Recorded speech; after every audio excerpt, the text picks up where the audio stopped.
नमस्कार, मैं हूं रविंद्र जैन और आप देखना शुरू कर चुके हैं सबकी खबर। मध्य प्रदेश की जेलों में आखिर कैदियों की पिटाई क्यों होती है? मध्य प्रदेश की जेलों में आखिर कैदी मौत के मुंह क्यों उतारे जाते हैं? आज एक बड़ा सवाल फिर से। मैं इस मुद्दे पे कई बार खबरें बना चुका हूं, लेकिन आज फिर एक हिला देने वाली खबर है। खबर यह कि मात्र 42 साल का एक पत्रकार भोपाल की जेल में तड़प तड़प के दम तोड़ रहा है और पूरा परिवार बिलक बिलक कर रो रहा है। पूरी घटना भोपाल की है, मैं घटना विस्तार से बताऊंगा। दरअसल पूरा मामला है रायसेन जिले के बाड़ी का। रायसेन जिले के बाड़ी में एक पत्रकार हैं जिनका नाम प्रकाश चंद जैन है, जो रेत माफिया के खिलाफ कई दिनों से खबरें चला रहे हैं। आज मेरे पास वो तमाम खबरों की कटिंगें भी हैं और उन पर एक अड़ीबाजी का केस लगाया जाता है, उन्हें सबक सिखाने की कोशिश की जाती है और उन्हें जेल भेज दिया जाता है। आप जानते हैं कि सुप्रीम कोर्ट का आदेश है कि 7 साल तक की यदि सजा किसी मामले में है तो जमानत तत्काल दे देना चाहिए। क्या कारण है कि प्रकाश चंद जैन को जेल भेजा गया? कौन सी धाराएं लगाई गई? ऐसा क्या उन्होंने अपराध किया था? तमाम सारे सवाल उठ रहे हैं और बड़ी योजनाबद्ध तरीके से पहले उन्हें रायसेन जेल में रखा जाता है, फिर उन्हें भोपाल जेल ट्रांसफर किया जाता है। उनके परिवार का आरोप है कि वहां डॉक्टर ने वसूली के लिए उनके साथ मारपीट की है, बेरहमी से पीटा गया है और उसके बाद जब तबीयत ज़्यादा खराब होती है तो उन्हें भोपाल के हमीदिया अस्पताल भेज दिया जाता है, जहां उन्हें वेंटिलेटर लगाया जाता है और आज सुबह उनका निधन हो गया। जी हाँ, उनकी मौत हो गई। अब आप इसे मौत कहेंगे या हत्या कहेंगे? आप अंदाज लगाइए कि किस तरह से ये सब चल रहा है। आज उनके परिवार ने जो मुझे कागज भेजे हैं, जो शिकायतें भेजी हैं, सबसे पहले मैं आपको ये बता दूं, ये दैनिक स्वदेश अखबार का वो उनका आईडी कार्ड है, जिससे ये सिद्ध होता है कि वे अखबार के लिए काम कर रहे थे। आप आईडी कार्ड देखिए। अब मैं आपको बताता हूं वो तमाम सारी खबरें जो उन्होंने खबरें छापी हैं रेत माफिया के खिलाफ। इसकी कटिंगें उनके परिजनों ने मुझे भेजी है, आप इन कटिंगों को भी देखिए।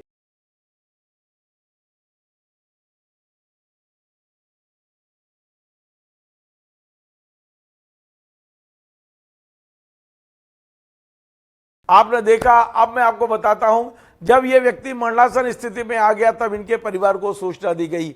खबर यह आ रही है कि शनिवार को इनका परिवार, शुक्रवार या शनिवार को इनका परिवार भोपाल जेल में जब इन कैदी से मिला था, विचाराधीन कैदी प्रकाश चंद जैन से, तब कैदी ने कहा था कि ये लोग मुझे जिंदा नहीं छोड़ेंगे, ये मुझे मार डालेंगे। ये परिजन का आरोप है और कुछ दिन बाद खबर पहुंचती है कि वो हमीदिया अस्पताल में वेंटिलेटर पे है। पूरा परिवार दौड़ता है।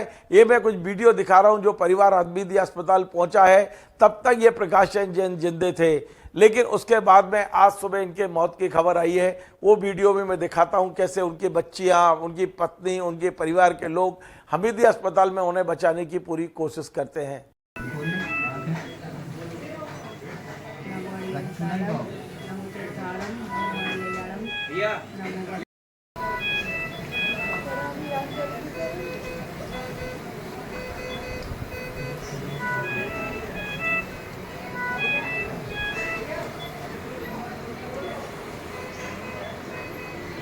आपने ये वीडियो भी देखे हैं। अब मैं आपको सुनवाता हूं।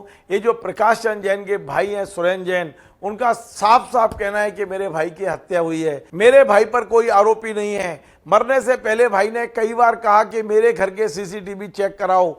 जिस घटना पर मेरे पर आरोप लगाया गया, मैं घर से बाहर ही नहीं निकला हूं, मैं घर के अंदर हूं। उसके बाद भी मुझ पर आरोप लगा दिए गए मारपीट के, मुझ पर अड़ीबाजी का आरोप लगा दिया गया, मुझे जेल भेज दिया गया।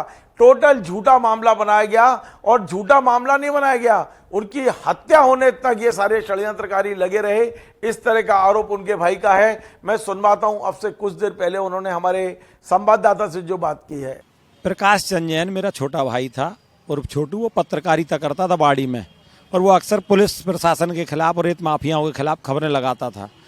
उसको अक्सर पुलिस परेशान करती थी, कोई ना कोई झूठा मामला दर्ज कर लेती थी, लेकिन इतनी बड़ी साजिश कभी रचेगी ये उम्मीद नहीं थी। उन्होंने एक जो निगरानी बदमाश है ऋतिक जैन, उसके कहने पर उसके खिलाफ धोखाधड़ी और वो उसके खिलाफ अड़ीबाजी और जो मारपीट का झूठा मामला दर्ज किया। बाड़ी के डॉक्टर ने झूठी एमएलसी बनाई और उसको 11 तारीख की घटना बता के 12 तारीख को रिपोर्ट किया और 14 तारीख को जब वो मंदिर से घर आया उसको 14 जनवरी ना कोई सूचना, ना कोई जांच, ना कुछ, और उसको वो बोलता जा रहा है कि मेरे घर के बाहर सीसीटीवी कैमरा लगा है स्कूल में, उसमें आप देख लीजिए कि मैं घर से ही नहीं निकला 11 तारीख को, तो मैं कैसे किसी को मारपीट कर सकता हूँ, और कैसे कोई लीवर का पेशेंट किसी निगरानी बदमाश और उनके भाइयों के साथ मारपीट कर सकता है। मामला झूठा दर्ज करके उसको 14 तारीख को गिरफ्तार करके सीधा जेल भेज दिया बरेली। बरेली जेल से उसको भोपाल जेल भेज दिया इलाज के नाम पर। भोपाल सेंट्रल जेल में शनिवार को 1 फरवरी को आया। 14 जनवरी को गिरफ्तार किया, 1 फरवरी को भोपाल के जो सेंट्रल जेल है वहाँ छोड़ दिया कि इलाज को ले जा रही है कहते हुए। सेंट्रल जेल में हम लोग सोमवार को जब मिले, 1 तारीख को छोड़ा, 2-3 तारीख को हम मिले। 3 फरवरी को उसने हमें बताया कि यहाँ पे डॉक्टर कोई संदीप गुप्ता ऐसा कोई नाम बताया था, उनने शनिवार को जब मुझे लाए थे तो मेरे साथ मारपीट कराया। बोले गाली में बता नहीं सकता, उसने जैसे बताया था गालियाँ देते हुए उसने कहा कि बनता है, बीमारी का नाटक करता है, ये कहते हुए कैदियों से पिटाई करवाई। हमने 181 पे, वो हमारी बहन ने और श्रीमती जी उनकी, उन्होंने कंप्लेंट की 181 पे कि सेंट्रल जेल में डॉक्टर के द्वारा उसके साथ मारपीट कराई गई है, लेकिन उस शिकायत को इस रूप में ले लिया और इलाज नहीं करा रहे हैं, उसका अस्पताल में नहीं दिखा रहे। उसके बाद उसको जब ये कंप्लेंट की तब जाके हमीदिया लेके आए। हमीदिया में भी उसको समुचित इलाज नहीं कर रहे थे, फिर उनके पुराने सब बातचीत हुई, उसको भर्ती किया 2 दिन का बोल के, इंडोस्कोपी वगैरह की। उसका गलत इलाज करने लगे तो उसने बताया कि मेरे को लग रहा है गलत दवाई दे रहे हैं डॉक्टर, कोई साजिश चल रही मेरे को मारने की, मेरे पेट में गठान टाइप की बनने लगी इनकी दवाइयों से, मुझे शक है कि मेरे साथ कुछ हो रहा था। मैं कौन हो सकते हैं वो?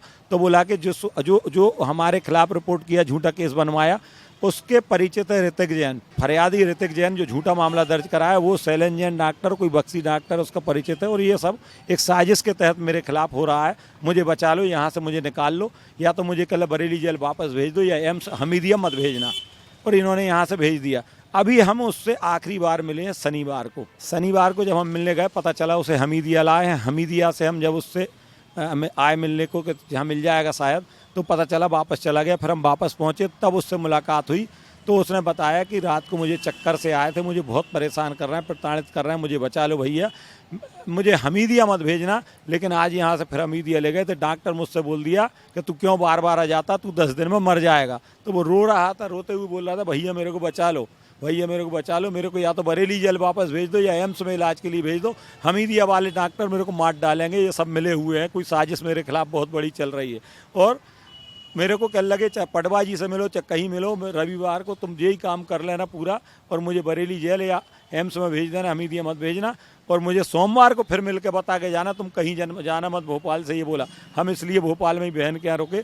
और जब हम पटवा जी के यहाँ के लिए निकले थे कि चलो पटवा जी के जाके अपन निवेदन करते हैं, ऐसी ऐसी बातें बताते हैं, तो हमारे पास उसी समय रास्ते में दोपहर में फ़ोन आ गया कि तुम हमीदिया आ जाओ। हमीदिया जाके हम पहुँचे हैं तो वेंटिलेटर पर था। अब हमको यहाँ बताइए आप, शनिवार को वो चेकअप कराने ले जा रहा है, जब उसको शनिवार को लेके गए तो शनिवार को उसको भर्ती क्यों नहीं किए? अगर वो बीमार था तो उससे ये क्यों बोल दिए कि 10 दिन में तू मर जाएगा? क्या बोलता है कोई डॉक्टर ऐसा? मैंने पूछा कौन डॉक्टर था, नाम के लिए नाम नहीं जानता हूँ, मेरा बच्चा के लिए नाम जानता है, वो बता देगा। उसके बाद रविवार को जब यहाँ लेके आए तो बताते हैं कि जेल से चलते हुए लेके आए थे, रविवार को चलते हुए लाए। अस्पताल में उसको उल्टी हुई है, जो भी हुआ, हमको तो वेंटिलेटर पर मिला था, पूरा उल्टी से ही भिड़ा हुआ था। उसके यहाँ पे पीछे चोट, गुम्मा पड़ा हुआ, पीछे यहाँ पे गुम्मा पड़ा हुआ है, यहाँ निशान है हाथ पे, पूरे फोटो खींचे हमने। उसको तरह तरह से टार्च किया गया जेल में, सेंट्रल जेल में, उसको पूरी योजनाबद्ध तरीके से उसकी हत्या की गई है। ये कोई उसकी साधारण मौत नहीं है। इसमें बाड़ी की जो एसडीओपी है उसके बारे में भाई बता रहा था कि मेरे को झूठा केस बनवाया है वो, क्योंकि ऋतिक जैन उसको मुंह बोली बहन बोलता है उनको, एसडीओपी को। वहाँ से ये पूरा साजिश पूर्वक पूरा काम हुआ है। हम चाहते हैं कि हमारे भाई के हत्यारों को गिरफ्तार किया जाए, हत्या का मामला दर्ज हो उन सबके खिलाफ, जो भी है, कोई नहीं बचना चाहिए, ताकि भविष्य में दोबारा किसी और के साथ ऐसा ना हो। तो आपने सुरेंद्र जैन को सुना, ये कितनी मार्मिक स्थिति है मध्य प्रदेश में। मध्य प्रदेश के मुख्यमंत्री को देखना चाहिए, और जेलों में जिस तरह वसूली के लिए मारपीट की जा रही है, मैं इस पर विस्तृत खबर फिर बनाऊंगा। आज मैं केवल सूचना की खबर बना रहा हूं, किस तरह एक जिंदे चलते फिरते आदमी को जेल में पहुंचाया जाता है, षड्यंत्र पूर्वक पहुंचाया जाता है, उसकी हत्या की जा रही है। इसको मैं बिल्कुल हत्या इसलिए कह रहा हूं कि एक चलता फिरता आदमी, और वो उसको पहले षड्यंत्र में आप केस दर्ज कर रहे हैं, रायसेन जेल से भोपाल भेज रहे हैं, भोपाल जेल में पिटाई हो रही है। और बड़ी बात यह कि इसकी मार पीट के इसके शरीर पे जो निशान हैं वो फोटो भी मुझे भेजे गए हैं। हम हिल जाते हैं। आखिर मध्य प्रदेश में हो क्या रहा है, मध्य प्रदेश की जेलों में क्या हो रहा है, इसको बहुत जल्दी संज्ञान लेना चाहिए। मध्य प्रदेश के मुख्यमंत्री मोहन यादव जी, आप तो मध्य प्रदेश के जेल मंत्री भी हैं। मैं पिछले 1 साल में कई खबरें बना चुका हूं। यद्यपि मैं तारीफ करूंगा कमल नागर जी की, जो इस समय जेल के डिप्टी सेक्रेटरी हैं। उन्होंने इस बार मेरी कई खबरों पर संज्ञान लिया है, तमाम कार्रवाई भी हो रही है। अभी मनोज चौरसिया जो महू का जेलर था वो सस्पेंड भी किया गया है। अभी जो बड़वा की जेल है वहां के लेकर भी नोटिस जारी हुए हैं, वहां भी जांच शुरू हुई है। लेकिन ये क्यों हो रहा है? जेल के लोग आखिर वसूली क्यों करना चाहते हैं? क्या उन्हें तनख्वाह नहीं मिलती? क्या जेल विभाग के जेलर को, जेल विभाग के सुप्रिटेंडेंट को, जेल विभाग के डॉक्टर को क्या आप तनख्वाह नहीं देते हैं? और यदि तनख्वाह मिलती है तो इस तरह की वसूली क्यों की जा रही है? ये एक बड़ा सवाल है। मैं इस पर लगातार सीरीज बनाऊंगा। जब तक जेल में वसूली होगी हम लगातार खबरें देते रहेंगे। आज बहुत मार्मिक, बहुत दुखद, बेहद हिलाने वाली खबर है कि एक व्यक्ति को जेल के अंदर मार दिया गया। ये मैं नहीं बोल रहा हूं, उनका परिवार के लोग बोल रहे हैं। हम इस पूरी खबर पर नजर बनाए हुए हैं। मुख्यमंत्री जी को ये खबर मैं आज भेजूंगा और उम्मीद करूंगा कि जेल के तमाम स्टाफ जो इसमें यदि शामिल हैं, जो भी दोषी हैं, उन पर सख्त सख्त कार्रवाई करें और ऐसी व्यवस्था करें कि मध्य प्रदेश की किसी जेल में कैदी के लिए वसूली के लिए उनके साथ मारपीट ना हो। आप कैदी को सजा दीजिए, अपराध की सजा मिलना चाहिए, उसके लिए कोर्ट कचहरी हैं। लेकिन जिस तरह जेल में मारपीट हो रही है, इस पर खिलाफ हम कई खबरें बना चुके हैं और आगे भी बनाएंगे। आपको हमारा ये कार्यक्रम पसंद आए तो इसे अधिक से अधिक लोगों पर पहुंचाएं ताकि हम इस बुराई से लड़ सकें। नमस्कार।